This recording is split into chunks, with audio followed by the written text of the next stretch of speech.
Break के बाद स्वागत है आपका। शिवसेना ने रेप के आरोप में घिरे आईपीएस अधिकारी सुनील पारस्कर का बचाव किया है। सामना के संपादकीय के मुताबिक रेप का आरोप लगाने वाली महिला अब तक कहां थी? सामना के अनुसार आज इस तरह के आरोप चरित्र हनन और बदनामी के एक बड़े हथियार बन गए हैं और इसका उपयोग सरकार और अधिकारी एक दूसरे को निपटाने के लिए करते हैं।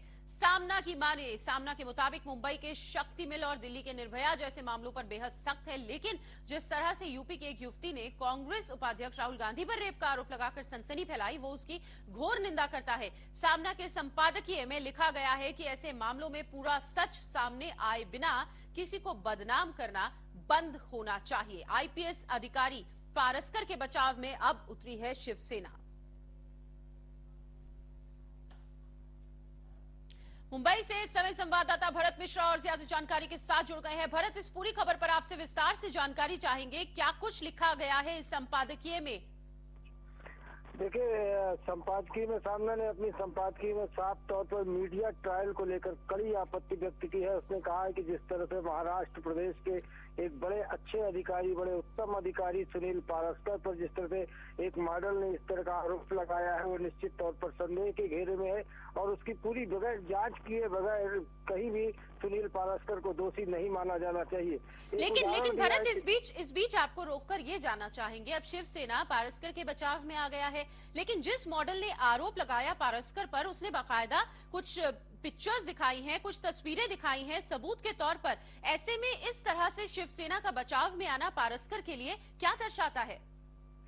देखिए, साफ तौर पर ये जो बात आपने कही एकदम सही है। नार्को टेस्ट की तैयारी चल रही है सुनील पारस्कर के। उनके ईमेल्स, उनके मैसेज, उनके व्हाट्सएप के मैसेज वो तमाम लैब में भेज दिए गए हैं और कहीं ना कहीं अगर देखा जाए तो जिस तरह से मॉडल ने पूरे सबूतों के साथ मुंबई पुलिस कमिश्नर के साथ रखा है, उनको देखते हुए निश्चित तौर पर सुनील पारस्कर का पक्ष काफी कमजोर है। लेकिन शिवसेना का सिर्फ ये कहना है कि इसी तरह का एक आरोप मुंबई पुलिस के सीनियर इंस्पेक्टर अरुण बोल्डे पे लगाया गया था और उसके बाद उन्हें मुंबई पुलिस की सेवा से बर्खास्त किया गया था, जिसके बाद काफी दिनों तक गुमनाम रहे अरुण बोल्टे और उसके बाद एक दिन उन्होंने ट्रेन के सामने आत्महत्या कर ली। लेकिन जब अरुण बोल्टे के केस की जांच का पूरी तरह से जांच की गई तो पता लगा कि अरुण बोल्टे तो पूरी तरह से निर्दोष थे, उनको फंसाया गया था। तो शिवसेना कहीं ना कहीं ये अपना पक्ष रखना चाहती है कि अगर पारस्कर दोषी हैं तो उनके खिलाफ निश्चित तौर पर कार्रवाई की जाए। लेकिन जिस तरह से आज एक अधिकारी को अकेला छोड़ दिया गया है, जिस तरह से एक अधिकारी आज परेशान है, तो कहीं ऐसा ना हो कि जांच के बाद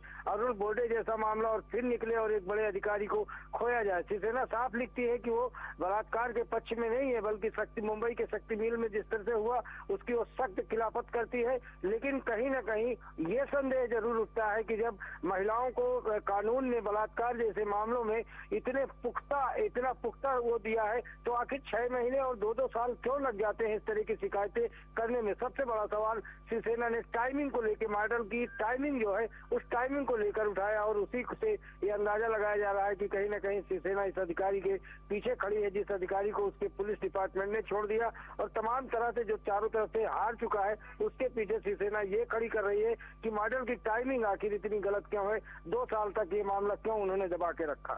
लेकिन भरत, जिस तरह से शिवसेना की तरफ से कहा जा रहा है कि रेप का आरोप अब फैशन सा हो गया है, 1-2 केसेस को अगर छोड़ दिया जाए तो जब रेप की खबरें सामने आती है, शिकायत दर्ज होती है, बाकायदा मेडिकल जांच कराई जाती है, पुष्टि होती है, उसके बाद अगर इस तरह के किसी उच्च अधिकारी का नाम सामने आता है तो उसके बचाव में कोई राजनीतिक दल अगर खड़ा होता है तो उसकी क्या मंशा उसके पीछे समझी जाए?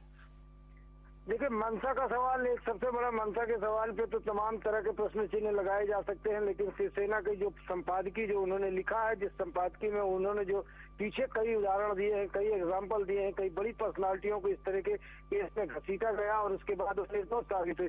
शिवसेना ये कह रही है कि इसको राजनीतिक तौर पर हथियार न बनाया जाए। एक दूसरे अधिकारियों की अगर आपसी रंजिश है तो उसको निपटाने के लिए जो इस तरह के तरीके आते हैं छेड़छाड़ हाई प्रोफाइल लोगों के साथ, उनकी पहले जांच कर ली जाए और ठीक से जांच कर ली जाए और अगर अधिकारी दोषी है तो निश्चित तौर पर उसको सजा दी जाए। लेकिन जिस तरह से इन चीजों को लेकर तमाम कयास लगाए जा रहे हैं, रेप का आरोप लगाना फैशन है, शिवसेना की तरफ से ये कहा जा रहा है और संपादकीय में सामना में बात कही गई है। बहुत बहुत शुक्रिया इस पूरी जानकारी के लिए भरत आपका। पुलिस अफसर पर अगर कोई इस किस्म का चार्ज लगा है तो उसे बड़ी ईमानदारी के साथ प्रोफेशनल तरीके से बगैर बायस के जांच करना आवश्यक है। उसमें न सामना का उनकी तरफ से कुछ कहना या किसी और का उनके खिलाफ कुछ कहना उचित होगा। वो न्याय की दृष्टि से वो जांच की जाए और ईमानदारी के साथ में बगैर किसी प्रेशर के जांच की जाए। सामना के इस आर्टिकल के जरिए क्या जांच प्रणाली पर कोई प्रेशर डालने की कोशिश की गई, अगर ऐसा है तो वो गलत होगा।